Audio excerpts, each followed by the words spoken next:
আসসালামু আলাইকুম সবাইকে। সবাই কেমন আছেন? আমি নূর চলে এসেছি নূর নফিলের পেজ থেকে বরাবরের মতন নতুন একটি রান্নার ভিডিও নিয়ে। কোনো একদিন আমি আমার মাকে কৌতূহল বশে একটা কথা জিজ্ঞেস করেছিলাম। কথাটা হচ্ছে এমন, সুখ আসলে কিসে? তো আমার মা আমাকে বলেছিলেন, সুখ হচ্ছে আসলে মনের একটা ব্যাপার। মনকে বুঝাতে পারলেই সব অবস্থাতেই মানুষ সুখে থাকে। আর জীবনের এই পর্যায়ে এসে কথাটা আসলেই খুব উপলব্ধি করতে পারছি।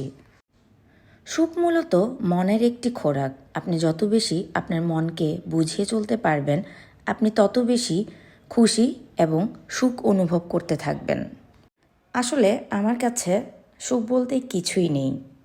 সুখ মূলত নিজের আত্ম উপলব্ধির একটি বিষয় মাত্র, যা আমরা নিজেদের উপলব্ধির মধ্যেই অনুভব করতে পারি।